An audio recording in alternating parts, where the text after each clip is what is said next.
Hey everyone, Stephen from The Master Actor here. This week, I wanted to talk to you guys about preparation versus performance. So, in the craft of acting, we really only have two components to it: preparation and performance. And it's taken me a very long time to understand that they are worlds apart. What we're really doing in our preparation phase, we're taking all those circumstances that the author has indicated that are important, that are meaningful to telling this story. Because as actors, what we really are at the end of the day are storytellers. We have a person who desperately desires something. They have to achieve something. They have to get something by the story's end.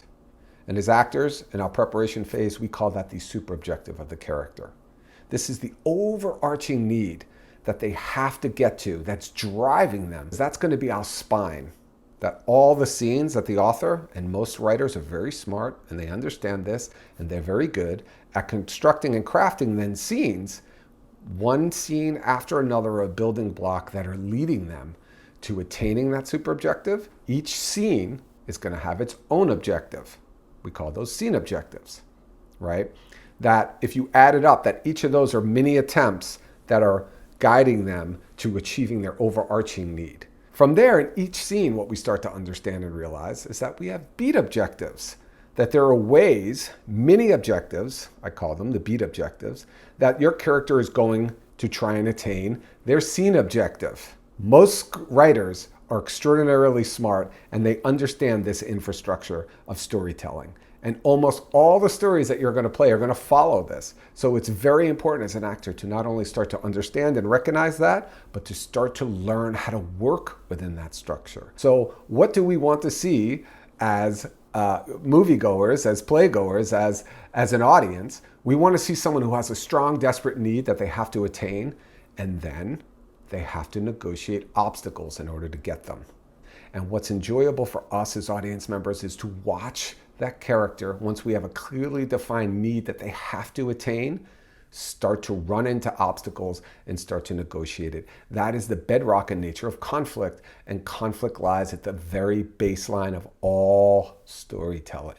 So the lifeblood, really, in our preparation, as we identify these objectives and super objectives, we identify these things that our character desperately, desperately wants, is the emotional meaning and understanding of it, of breaking things down into their emotional components. Because the simple truth is, we as human beings go after things because of the emotion that drives us. We are not Spock. We are not just some logical being goes, having that would make my life better. No. Very often, the thing that we're gunning for, we don't even realize isn't even really good for us or may not be the right thing. Okay, but your character still desperately desires it because they believe that when they attain it, it's going to make them feel a certain way.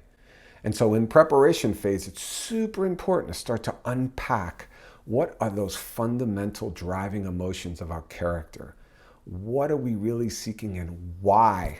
Another important part of our preparation process is starting to break down, understand, and connect to all of the major relationships in our character's life. Because when you really think about the people in our lives are really the most meaningful things to us. We all have strong emotional points of view with the people that are closest to us in our life, and that really affects how we communicate with them, how we engage with them. So it's super important when we're really breaking down our characters and getting into our preparation process to really start to line out those relationships and really baseline get to, what is my emotional point of view of this person? Because that's really going to inform you as to how you're going to communicate with them and engage with them in order for you to ultimately wind your way into getting all the things that your character wants and needs. To really get deeply on the side of your character and become a champion of their wants and desires and understand their experience in as deep a way as possible. If you get to that in your preparation, you have a great chance when it's time for performance. So, performance.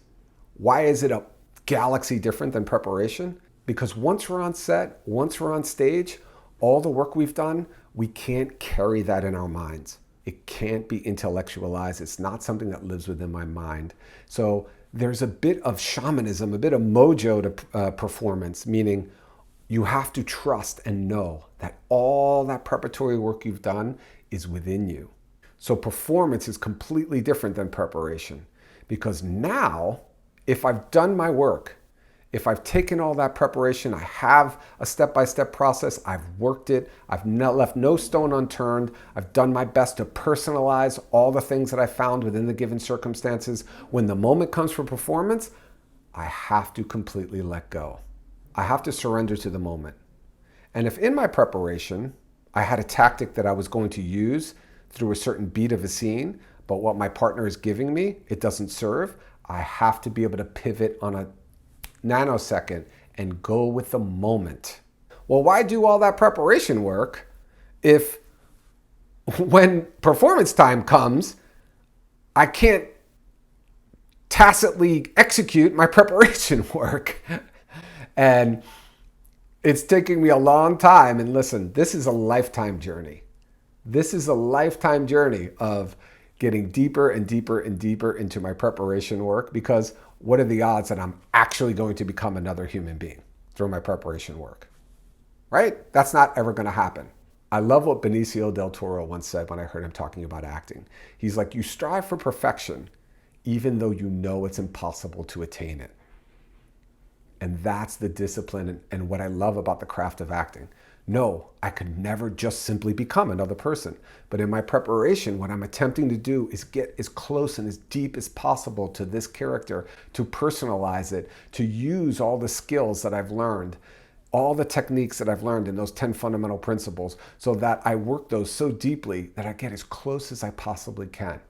Then, when it's performance time, I open, connect, and now it's active listening, moment by moment time. And if something in the moment doesn't jive with what I came up with in my preparation, that's discarded in a nanosecond, and I'm living through my intuitive, instinctual self. So I hope you guys are well. I hope your creative journey is going amazing. If you're interested in learning more about the Master Actor program, just go to themasteractor.com. It's got all the details of the program, and I'll talk to you guys next week.